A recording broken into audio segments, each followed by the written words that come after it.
പുഴയും കടന്ന് ഇനി വരാൻ പോകുന്ന വിശേഷത്തിലേക്ക് ഏവർക്കും സ്വാഗതം. ഈ റിവ്യൂ ഇഷ്ടപ്പെടുവാണെങ്കിൽ സബ്സ്ക്രൈബ് ചെയ്യണേ, അതുപോലെ ലൈക്ക് ചെയ്യാനും ഹൈപ്പ് ചെയ്യാനും മറക്കല്ലേ. അങ്ങനെ വിനീതിൻ്റെ മണ്ടത്തരം കൊണ്ട് കാശ് മുഴുവനും നഷ്ടപ്പെട്ടിരിക്കുകയാണ്. അപ്പോൾ കാവേരി ചോദിക്കുന്നുണ്ട്, വിനീതേട്ടൻ എന്ത് മണ്ടത്തരമാണ് കാണിച്ചത്?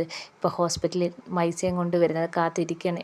എൻ്റെ നിളമോളുടെ ഓപ്പറേഷൻ എങ്ങനെ നടക്കും എന്നൊക്കെ പറഞ്ഞ് ഭയങ്കര സങ്കടത്തോടെ കരയുകയാണ്. അപ്പോൾ വിനീത് പറയുന്നുണ്ട്, ആ കാശ് നമുക്ക് എങ്ങനെയെങ്കിലും ഒപ്പിക്കാം. എങ്ങനെ ഒപ്പിക്കാമെന്നാണ് വിനീതേട്ടൻ പറയുന്നത്? മണ്ടത്തരം ഇത്രയും കാണിച്ചു വിട്ടിട്ട് വിനീതേട്ടനെ എങ്ങനെ ഇത് പറയാൻ തോന്നുന്നു? അപ്പം വിനീത് പറയുന്നുണ്ട്, ഗംഗ ഇത് അറിഞ്ഞു കഴിഞ്ഞാൽ എന്നെ വെറുക്കും, എന്നെ അടിച്ചിറക്കും, എന്നെ നിന്ന് അകന്നു പോകും എന്നൊക്കെ പറഞ്ഞ് ഭയങ്കര വിഷമത്തോടെ പറയുകയാണ്. ഇത് കേൾക്കുമ്പോൾ കാവേരി പറയുന്നുണ്ട്, ഇപ്പോഴും വിനീതേട്ടൻ്റെ കാര്യം മാത്രമേ ചിന്തിച്ചുള്ളൂ. ഈ കാശും കാത്ത് ഹോസ്പിറ്റലിൽ കുറേ പേര് ഇരിപ്പുണ്ട്, അവരുടെ കാര്യം ചിന്തിച്ചിട്ടുണ്ടോ? അപ്പം ഇതൊക്കെ കേൾക്കുമ്പോൾ വിനീതിന് നല്ല സങ്കടം വരുന്നുണ്ട്. വിനീതേട്ടൻ ഈ കാര്യം ആരോട് പറയാനൊന്നും നിൽക്കണ്ട, ആരെയും നഷ്ടപ്പെടുത്തണ്ട. എങ്ങനെയെങ്കിലും നിളമോളുടെ ഓപ്പറേഷൻ നടത്തണം, അതിന് വേണ്ടുന്ന വഴിയാണ് കണ്ടെത്തേണ്ടതെന്ന്. അപ്പോൾ വിനീത് ചോദിക്കുന്നുണ്ട്, എങ്ങനെ കണ്ടെത്താൻ, ഇത്രയും കാശ് നമ്മൾ എങ്ങനെ കണ്ടെത്തും എന്ന് ചോദിക്കുന്നുണ്ട്.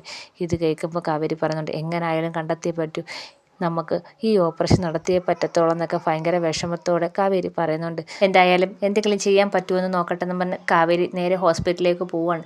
വിനീത് ഇങ്ങനെ വിഷമിച്ച് സങ്കടപ്പെട്ട് കരയുകയാണ്. അങ്ങനെ ഹോസ്പിറ്റലിൽ ചെല്ലുമ്പോഴേ ഗംഗ ഓടി വന്നിട്ട് പറയുന്നുണ്ട്, കാവേരി, വിനീതേട്ടൻ ഇതുവരെ ഫോൺ എടുത്തില്ല, ഇപ്പം വരാമെന്ന് പറഞ്ഞിട്ട് കുറേ നേരമായി, വിനീതേട്ടൻ എന്താ ഇതുവരെ വരാതെ എന്ന് ചോദിക്കുകയാണ്. ഇത് കേൾക്കുമ്പോൾ കാവേരി പറയുന്നുണ്ട്, വിനീതേട്ടൻ എന്നെ വിളിച്ചായിരുന്നു, അപ്പം പൈസ അടച്ചോ എന്ന് ഗംഗ ചോദിക്കുന്നുണ്ട്. ഇല്ല. അതെന്താ പൈസ അടയ്ക്കാഞ്ഞത്? നിളമോളുടെ ഓപ്പറേഷൻ നടത്തണ്ടേന്ന് ഗംഗ ചോദിക്കുന്നുണ്ട്. അത് പൈസ കിട്ടിയില്ല. അതെന്തോ പറ്റി? പൈസ കിട്ടാഞ്ഞ നമ്മുടെ അക്കൗണ്ടിലേക്ക് ട്രാൻസ്ഫർ ആയതല്ലേ, പിന്നെന്താ പൈസ കിട്ടാഞ്ഞെന്ന് ഗംഗ ചോദിക്കുന്നുണ്ട്. അതെന്തോന്ന് അറിയത്തില്ല, എന്തെങ്കിലും ബാങ്കിൻ്റെ എന്തെങ്കിലും ഇഷ്യൂസ് ആയിരിക്കും. എന്തായാലും 2 ദിവസത്തിനുള്ളിൽ നമുക്ക് ഓപ്പറേഷൻ നടത്താമെന്ന് പറയാണ്. അപ്പം ശാരദ വന്ന് പറയുന്നുണ്ട്, കാശ് അടച്ചാലേ അവർ ഓപ്പറേഷൻ നടത്തുള്ളൂ. ഇപ്പം 2-3 വട്ടം നേഴ്സ് വന്ന് ചോദിച്ചായിരുന്നു കാശ് അടച്ചോന്ന്. കാശ് അടയ്ക്കുകയാണെങ്കിൽ ഉടനെ തന്നെ ഓപ്പറേഷൻ ചെയ്യാമെന്നാണ് പറഞ്ഞത്.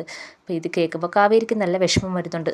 കാവേരി ശാരദയുടെ അടുത്ത് പറയുന്നുണ്ട്, അമ്മേ, ബാങ്കിൻ്റെ ഓരോരോ കാര്യങ്ങളല്ലേ, ഇത്രയും കാശുള്ളതല്ലേ, എന്തെങ്കിലുമൊക്കെ ഇഷ്യൂ കാണും, 2 ദിവസത്തിനുള്ളിൽ ശരിയാക്കാമെന്നാണ് മാനേജർ പറഞ്ഞത്. ഞാൻ കണ്ടായിരുന്നു മാനേജറിൻ്റെ. അമ്മ വിഷമിക്കേണ്ട, നമ്മുടെ നിളമോളുടെ ഓപ്പറേഷൻ ഉടനെ തന്നെ നടത്താമെന്ന് പറയുന്നുണ്ട്.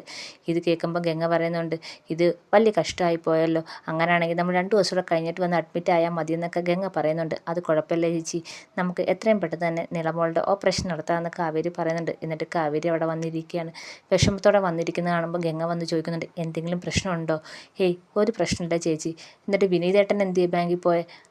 എന്നെ വിളിച്ചായിരുന്നു, വരുമായിരിക്കും എന്ന് കാവേരി പറയുന്നുണ്ട്. എന്നിട്ടും കാവേരി ഇങ്ങനെ ഓരോന്നിങ്ങനെ ആലോചിച്ചിരിക്കുകയാണ്.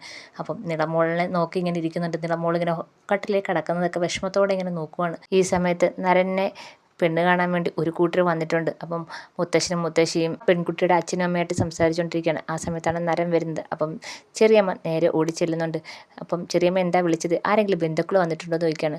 അത് ഒരു കൂട്ടുകാർ വന്നെന്ന് പറയാണ്. ആരാ വന്നതെന്ന് ചോദിക്കുകയാണ്. ഈ സമയത്ത് ചേച്ചൻ വന്ന് പറയുന്നുണ്ട്, അത് നിന്നെ വിവാഹം കഴിപ്പിക്കാൻ നിൻ്റെ മുത്തശ്ശനും മുത്തശ്ശിയും കൊണ്ടുവന്ന ഒരു ആലോചന അകത്തുണ്ട്, അത് എല്ലാ കാര്യങ്ങളും നടന്നുകൊണ്ടിരിക്കുക എന്ന് പറയാണ്. ഈ സമയത്ത് നരൻ്റെ കാര്യം മനസ്സിലാവുന്നുണ്ട്. നരൻ്റെ വിവാഹവുമായി ബന്ധപ്പെട്ട് ആരും അകത്തുണ്ടെന്ന്. അപ്പം നരൻ അങ്ങ് തിരിച്ചു പോകാൻ ഒരുങ്ങുമ്പോൾ ചെറിയമ്മ പറയുന്നുണ്ട്, നീ അച്ഛനും അമ്മയുടെ സ്ഥാനത്ത് നിന്ന് മുത്തശ്ശനും മുത്തശ്ശിയും ഇതൊക്കെ ചെയ്യുന്നില്ലേ, അവരെ ഓർത്തെങ്കിലും നീ വന്ന് അകത്തേക്കൊന്ന് കയറിയിട്ട് പോകും, നീ വന്നിട്ട് തിരിച്ചു പോയെന്ന് പറഞ്ഞാൽ അവർക്ക് വിഷമാവത്തില്ലേ എന്ന് പറയുന്നുണ്ട്. അങ്ങനെ അവസാനം സഹി ചെയ്യാതെ നരൻ അകത്തേക്ക് പോവുകയാണ്. ഈ സമയത്ത് ചെറിയച്ഛനാണെങ്കിൽ ഇങ്ങനെ വിഷമിച്ചിരിക്കുകയാണ്. അപ്പം ചെറിയമ്മ പറയുന്നുണ്ട്, എന്താ ശിവേട്ടന് ഭയങ്കര വിഷമമായി പോയോ? അല്ല, അവന് വിവാഹം വേണ്ടെങ്കിൽ നിങ്ങളൊക്കെ എന്തിനാണ് നിർബന്ധിക്കുന്നതെന്ന് ശിവേട്ടൻ ചോദിക്കുന്നുണ്ട്. അത് ശിവേട്ടൻ്റെ ഉദ്ദേശം എന്താണെന്ന് അറിയാം, ഇപ്പം നരൻ വിവാഹം കഴിക്കാൻ നിന്ന ആ സ്വത്തും കൂടെ അങ്ങനെ കൈക്കലാക്കാല്ലേ, അത് നടക്കുമെന്ന് വിചാരിക്കേണ്ട എന്നും പറഞ്ഞ് ചെറിയമ്മയും കൂടെ അകത്തേക്ക് കയറി പോവുകയാണ്. അങ്ങനെ അകത്ത് നരൻ ചെല്ലുമ്പോൾ അവിടെ ഒരു അച്ഛനും അമ്മയും ഇരിക്കുന്നത് കാണുന്നുണ്ട്. അപ്പം മുത്തശ്ശനും മുത്തശ്ശിയും പറയുന്നുണ്ട്, ഇതാണ് ഞങ്ങളുടെ കൊച്ചുമൻ നരൻ, ഇവന് വേണ്ടിയാണ് വിവാഹാലോചന നടത്തിയത്.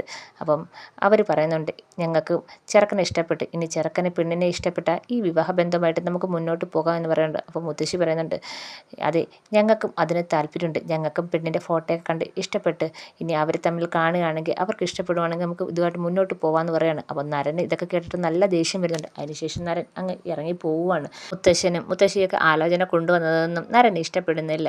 അങ്ങനെ നരൻ ദേഷ്യത്തിൽ കാറെടുത്ത് പുറത്തേക്ക് പോകാൻ ഒരുങ്ങാണ്. ഈ സമയത്ത് കാവേരി ഹോസ്പിറ്റലിൽ നിന്ന് നേരെ വീട്ടിലേക്ക് വരികയാണ്. അവിടുത്തെ ടെൻഷനും കാര്യങ്ങളെല്ലാം ഓർത്ത് ഒരു ബോധമില്ലാതെ കാവേരി ഇങ്ങനെ വീട്ടിലേക്ക് കയറി വരുമ്പോൾ നരനാണെങ്കിൽ ദേഷ്യത്തിന് പുറത്ത് വണ്ടി ബാക്കിലോട്ട് എടുക്കുകയാണ്. നരൻ കാണുന്നില്ല കാവേരി നടന്നു വരുന്നത്. കാവേരിയാണെങ്കിൽ മറ്റെന്തോ ഒരു അബോധാവസ്ഥയിൽ ഒന്നും ശ്രദ്ധിക്കാതെ ചുറ്റിലുള്ള കാര്യങ്ങളൊന്നും ശ്രദ്ധിക്കാതെ പൈസയുടെ കാര്യം മാത്രം ആലോചിച്ച് വരികയാണ്. പെട്ടെന്നാണ് കാറ് പുറകിലോട്ട് വരുന്നത് കാണുന്നത്. അപ്പോഴത്തേക്ക് പെട്ടെന്ന് കാറ് വന്ന് കാവേരി ഒന്ന് തട്ടി കാവേരി സൈഡിലേക്ക് വീഴുന്നുണ്ട്. അപ്പം നരനാണെങ്കിൽ അത് കാണുകയും ചെയ്യുന്നുണ്ട്. നരനാണെങ്കിൽ പെട്ടെന്ന് വണ്ടി നിർത്തിയിട്ട് ചോദിക്കുകയാണ്, നീ എവിടെ നോക്കിയാണ് നടക്കുന്നത്? നിന്നെക്കൊക്കെ വിലയുണ്ട് ഈ കാറിന്, നീ ഒരു ബോധമില്ലാതാണോ നടക്കുന്നതെന്ന് ചോദിച്ചുകൊണ്ട് കാവേരി ഒത്തിരി ചൂടാവുന്നുണ്ട്. കാവേരിയാണെങ്കിൽ അവിടെ താഴെ വീണ് കൈ ഇടിച്ച് മുറിഞ്ഞ് ഇങ്ങനെ നരൻ്റെ ദേഷ്യത്തിന് നോക്കുകയാണ്. എവിടെയെങ്കിലും ബോധമില്ലാതെ നടക്കുക എന്നും പറഞ്ഞുകൊണ്ട് നരൻ ഒത്തിരി വഴക്കും പറഞ്ഞുകൊണ്ട് കാവേരിയെ വഴക്കും പറഞ്ഞുകൊണ്ട് നരൻ അങ്ങ് പോവുകയാണ്.